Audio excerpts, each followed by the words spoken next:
Comment ils vont? Impardonnable. C'est le mot que j'utiliserai pour qualifier ce qu'a fait McLaren au Qatar. Ça commence à faire beaucoup, c'est à se demander s'ils ne veulent pas faire gagner Max Verstappen. C'est incroyable, lunaire, jamais vu, et c'est presque hollywoodien en vrai. Le top 3 séparé de 16 points, avec Lando Norris qui n'a que 12 points d'avance sur Max Verstappen. Le scénario de cette fin de saison est fou. On se dirige vers un dernier Grand Prix où 3 pilotes peuvent être couronnés. C'est hallucinant et on va se le dire, on ne pouvait pas rêver mieux. Dans ce débrief, on aborde la faute professionnelle de McLaren. Je vais bien les défoncer en vrai. On évoque la masterclass de Max, ça aussi. Et malheureusement, je n'oublierai pas les tifosi. Ça va être un grand débrief.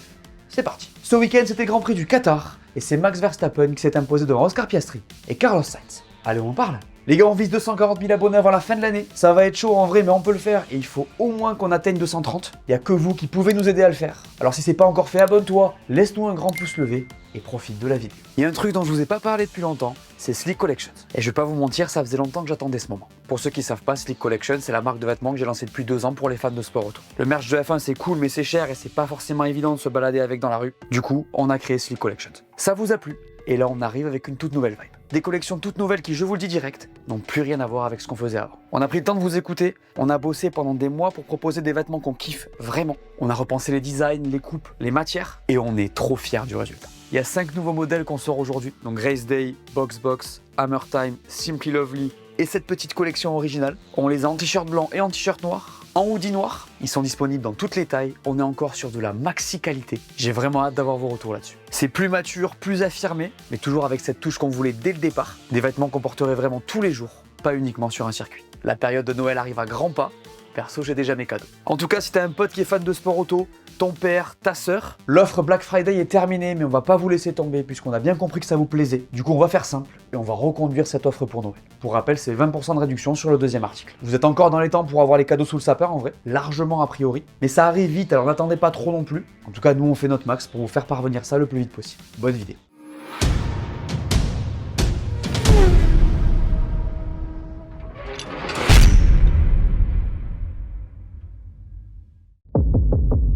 Ma note pour ce Grand Prix du Qatar, c'est 3 sur 5. Alors en vrai, j'étais fortement tenté de mettre moins étant donné qu'on s'est pas non plus régalé en termes de course. Mais bon, au final, c'était pas si mal malgré un sprint vraiment très rompiche. Parlez-en à ce mec-là qui était clairement pas venu là pour regarder une course de F1. Les qualifs étaient assez sympas, ce circuit déclenchant pas mal d'erreurs de pilotage puisque pas du tout facile à maîtriser. Et puis la course après, au final, c'était pas si mal. Perso, j'y étais, c'était assez cool, l'ambiance était sympa. Et puis, il s'est passé quelques petites choses. Le troisième a gagné, la safety car et la dinguerie de McLaren ont permis de se poser pas mal de questions. Et puis, quel impact incroyable sur la course au titre qui ira donc à Abu Dhabi, les gars. J'ai trouvé que cet opus au Qatar était un assez bon cru, même si je lui aurais probablement donné 1 ou 2 sur 5 s'il s'était déroulé à un autre moment de la saison. J'avoue qu'il y a eu très peu de dépassements et que c'était un peu la sieste en ce qui concerne l'action en piste. Quand tu réalises qu'il y a un seul mec qui a doublé en dehors des erreurs et des pits, tu relativises ce que t'es en train de dire. Mais j'avoue, je prends vos avis. Vous mettez combien, vous?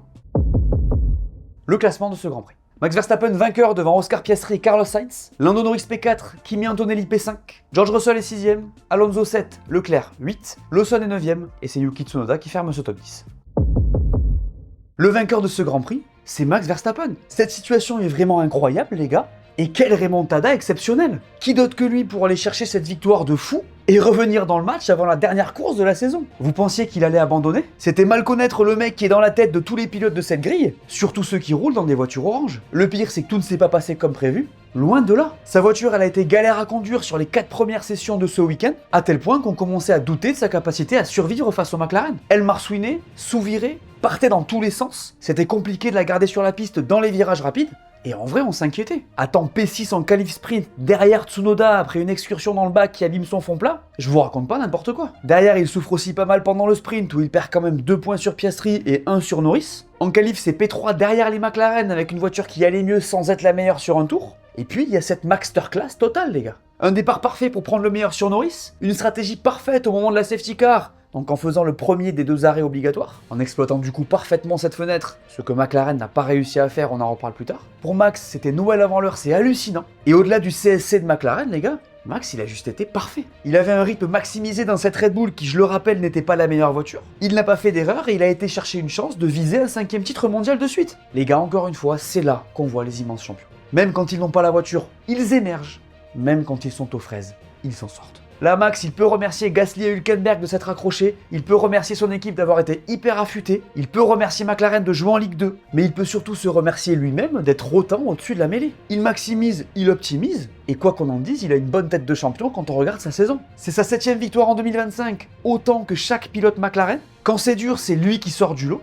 Ça va être très compliqué pour ses adversaires. Alors on fera tous les scénarios du dénouement de ce championnat dans la preview, et Lando est encore le favori, mais les gars, avec ce mec-là en chasse, on va avoir un dernier Grand Prix de folie. J'espère que vous êtes prêts parce que ça va être n'importe quoi. La dernière fois qu'un titre s'est joué à Abu Dhabi, c'était en 2021, vous vous rappelez du résultat, et ce sera la première fois depuis 2010 que plusieurs pilotes peuvent être sacrés sur le dernier Grand Prix. Je tiens plus en place les gars, c'est n'importe quoi. Donc je le répète, c'est la 7ème victoire de Max cette saison, et c'est hyper important parce que s'il gagne à Abu Dhabi, il en aura une de plus que les autres. Pour ceux qui savent pas, ça compte s'il y a une égalité. C'est aussi le 70e succès de sa carrière, et grâce à lui, on va avoir un Grand Prix de fou furieux à Abu Dhabi.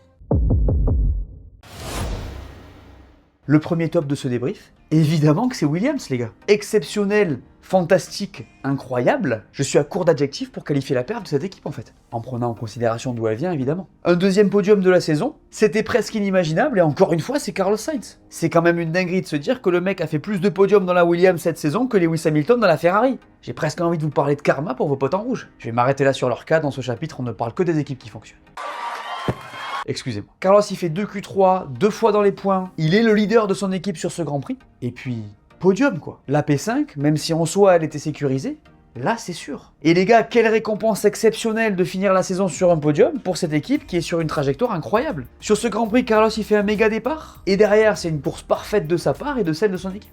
Bonne stratégie avec l'arrêt derrière la safety car, gestion des pneus parfaite, communication optimale, et puis il peut aussi vraiment remercier McLaren, parce que c'est grâce à cette dinguerie qu'il a pu saisir cette opportunité. Et ce qui est fou dans cette histoire, c'est qu'à 6 tours de la fin, il a senti quelque chose se casser sur sa voiture, a commencé à perdre énormément de temps dans les secteurs 1 et 3, mais il a quand même réussi à finir devant Norris pour aller chercher ce podium incroyable. Ce résultat, c'est la conclusion d'une saison hyper solide qui les voit revenir fort, et qui va donner une énergie folle à tout le monde à l'usine. Alors je parle comme si c'était fini les gars, et évidemment ça ne l'est pas puisqu'il reste un Grand Prix, mais c'est juste fou que ce soit eux à cette place, et que le mec qui aille chercher ses podiums, c'est Carlos Sainz. Je vous rappelle qu'il a eu beaucoup de mal avec cette voiture sur la première partie de saison. D'ailleurs, ça fait une diff assez incroyable au championnat pilote, on en parle en fin de vidéo. Côté Alex, c'était beaucoup plus compliqué puisqu'il a commencé sur les durs, donc forcément la safety car a tout ruiné. Il a dû terminer la course sur les médiums, ce qui n'était pas idéal, et bon, de toute manière, il était un peu en retrait ce week-end, malgré le fait que sa voiture était bonne. C'était pas 3 jours dramatiques non plus pour lui. Bref, Williams, ça fait P5 au championnat et c'est un maxi top ce week-end. Le deuxième top de ce débrief, messieurs dames, c'est Mercedes. Et c'est un mini top. En vrai, la seule raison pour laquelle ils sont ici, c'est parce qu'ils ont quasi sécurisé la P2 au constructeur. Sans ça, les gars, clairement, c'est un flop. Je vous rafraîchis la mémoire. Qualif sprint 2 et 7, sprint 2 et 6, qualif 4 et 5, course 5 et 6. Rien de ouf et pas le profil d'un top, je vous l'accorde. La voiture, elle n'était pas hyper performante sur ce tracé. On savait qu'elle serait derrière la McLaren et la Red Bull en vrai. Donc pas si étonnant de les voir faire ce résultat. Mais bon, en fait, c'est le sprint qui nous a un peu fait croire qu'il pourrait jouer les troubles faits ce week-end. Russell réussit à s'intercaler entre les deux McLaren. Il fait une super qualif et une belle course sprint, toujours. Et donc il va chercher des points. C'est la suite du week-end qui est assez compliquée. Red Bull a réussi à trouver ce qui n'allait pas sur la voiture. Max s'est mis devant les deux voitures grises sur la grille, mais c'est vraiment la course qui a été problématique. George il perd 3 places sur le premier tour, ce qui le met P7 derrière Alonso. Après il y a la safety car qui rentre. On fait un double arrêt et on perd du temps sur la voiture de Kimi, ce qui évidemment impacte l'arrêt de Russell. Ils ressortent P5 et P9. Et derrière c'est une remontée pour George et une course assez solide mais entachée par une erreur dans le dernier tour pour Kimi. Alors lui il perd la position sur Sainz au pit stop, une position qu'il ne va jamais récupérer. Et ensuite il pousse trop fort sur des pneus un peu plus vieux que ceux de Norris en fin de Grand Prix. Il fait une erreur et perd la P4. D'ailleurs à cause de ça j'ai vu qu'il avait pris une vague de haine sur les réseaux, qu'il avait même changé sa photo de profil en mettant un rond noir. Les gars je suis désolé mais je suis atterré par ce genre de truc en fait. Pour vous Norris il le laisse passer? Arrêtons ça et surtout rappelons-nous qu'il n'a que 18 ans. Ça me rend fou les gars. Je comprends pas en fait. Bref je vais m'arrêter là. Donc voilà, c'est vraiment pas un gros top. Il y a eu des erreurs un peu de tous les côtés. Ils ont eu du mal à dérouler. Et bon, ils ont 33 points d'avance sur Red Bull avec 34 points restants à distribuer. Donc c'est clairement terminé et c'était leur objectif. Je vais passer dessus rapidement parce que je manque un peu de temps les gars. Mais ça a bien marché pour Aston Martin au Qatar. 2 points samedi et 6 dimanche. C'est leur plus gros total de points depuis les Pays-Bas les gars. Et devinez qui score? Fernando Alonso. Étonné? Je ne crois pas. Je suis en train de me réjouir de 8 points le concernant. Ça fait mal hein. Mais bon, c'est comme ça maintenant. Croise les doigts pour l'année prochaine. C'était clean les gars, voilà. Ils ont fait le premier stop en s'arrêtant sous safety car au tour 7. La strat a marché, la perf était là. Et le pire, c'est qu'il va chercher ses points malgré un énorme spin au milieu de la course. J'avoue que c'était assez fou, il est vraiment pas passé loin de la correctionnelle. Donc voilà, c'est cool d'avoir réussi à faire marcher la strat, sachant que les options étaient très limitées à cause de la safety car. C'est positif pour eux, ils finissent la saison pas trop mal. De son côté, Stroll a souffert, il avait des problèmes de radio, donc ça n'a pas aidé non plus. Mais bon, c'est un résultat important pour eux en vue du championnat, même si ça va être chaud pour la P6, vous verrez ça en fin de vidéo. Le premier flop de ce débrief, c'est Ferrari. On parle de McLaren juste après, ne vous inquiétez pas, fallait que je garde le meilleur pour la fin. Ferrari, sujet important et déprimant. Rien de nouveau les gars, je sais que c'est compliqué pour les tifosi qui regardent, ça va aller, c'est bientôt terminé. Bon bah, un nouveau week-end à oublier, hein. Et je vous l'avais dit, ce circuit n'allait pas aller à cette voiture. Alors j'ai presque envie de vous dire, comme tous les circuits de ce calendrier, hein. Pardon. Mais quelle douleur de les regarder franchement. 9 et 8 en qualif sprint, 13 et 17 sur le sprint, 10 et 18 en qualif, 8 et 12 en course. En fait c'est un gag le truc à force. J'ai mal et ça me fait marrer en même temps quoi. Les gars je suis désolé mais ce que je suis en train de vous dire c'est ridicule. Ça me fait de la peine. Je vous parle de la Scuderia Ferrari, pas de HRT ou Marussia. Hein, c'est juste aberrant de voir cette performance. La voiture, elle a été littéralement inconduisible. Ça a été un cauchemar tout le long. Ils n'ont jamais été capables de trouver le moindre équilibre. Ça manquait cruellement de grip et de performance. Attends, quand tu vois la figure que Charles fait en qualif, t'es à la limite de te demander si cette caisse, elle est pas dangereuse en fait. C'est terrible. La PLS, elle était totale. Et voir les pilotes comme ça, franchement, je commence à plus en pouvoir. Je leur jette évidemment pas la pierre parce que c'est pas de leur faute. Mais les gars, là, on est à un niveau infini de tristesse. Charles, il fait son max comme d'hab et il est récompensé par à peine des points. Et Lewis, bah... lui aussi, il fait son max. Je parlais de tristesse. De son côté, on est carrément dans la déprime. Hein. Ce week-end, il se fait éliminer 2 fois en Q1 et il sort dans la première partie des qualifs pour le 2e week-end de suite. Vous vous rendez compte ou pas? Les 2 seuls pilotes à qui c'est arrivé avant lui, c'est Giancarlo Fisichella et Luca Badoer. Vous ne rêvez pas, et je sais que la plupart d'entre vous ne connaîtra pas Luca Badoer, et pour la faire courte, c'est pas un nom auquel t'as envie d'être associé quand t'es un pilote Ferrari. Disons qu'il a pas les stats les plus glorieuses quoi. Donc terrible pour Lewis encore une fois. Et puis la sortie des déclats, t'es pas prêt hein. Quand on lui a demandé après la qualif du sprint ce qui pourrait être positif le lendemain, il a dit la météo. Au sujet des fans qui le suivent et qui l'encouragent, il leur a dit je suis désolé. Pouah, c'est gris le truc hein. Il fait pas beau là. Alors je lui en veux pas, c'est normal qu'il soit comme ça. Mais bon, ça fait quand même beaucoup de peine. Désolé, je rigole, je sais plus comment réagir en fait. Bref, 2025 pour Ferrari, il faut que ça se finisse.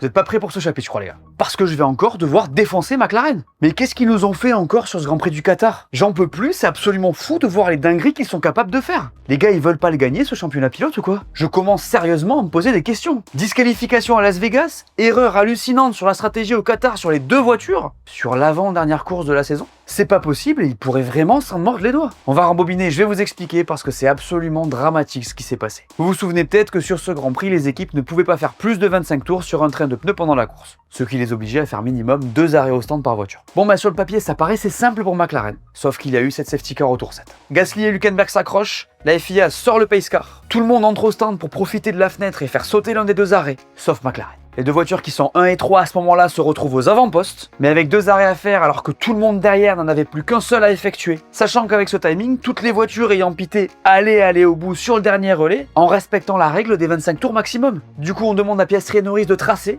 de creuser un écart, mais impossible de le faire ou même de rattraper Max sur le dernier relais. Mais qu'est-ce que c'est que cette erreur de débutant? Comment le champion du monde constructeur, dont les 2 pilotes jouent le championnat, a pu nous sortir une telle merguez? Encore une fois, c'est inadmissible. C'est des amateurs, c'est pas possible. Attends, quand tu vois que McLaren est la seule équipe du plateau à avoir pensé que cette fenêtre c'était pas la bonne pour s'arrêter, bah désolé mais c'est la conclusion. Les gars, on a beaucoup entendu dire qu'ils favorisaient Norris au détriment de Piastri, et ben pas du tout, en fait les mecs favorisent Max Verstappen. Le running gag est vieux mais c'est presque à croire qu'ils ne veulent faire gagner personne pour respecter l'équité. Cette vanne à force elle me saoule mais là je suis obligé. Comment est-ce qu'on peut être aux fraises comme ça? Là ils prennent la pire décision possible alors qu'ils auraient dû faire un double arrêt, et au pire si t'as pas confiance, tu splits les stratégies. Là t'as Norris derrière Verstappen, si tu laisses Piastri en piste, ce qui n'est pas la bonne décision, bah tu dis à Lando s'il plonge tu fais pareil. Comme ça tu limites les dégâts et tu tentes un truc, et au moins tu fais 50% de la connerie. Et puis si tu fais un double arrêt, oui Norris est à risque, mais il aura gagné un arrêt, il se rapproche du mec devant à la relance avec des pneus frais. Là les gars, dans l'optique du championnat, désolé de vous dire ça, mais à l'oseille cette erreur elle va coûter cher. Désolé, fallait casser le truc, là j'étais obligé de la faire. En fait, et je vais finir de les fumer là-dessus, les mecs ont parié sur une future safety car pendant une safety car alors qu'ils étaient 1 et 3.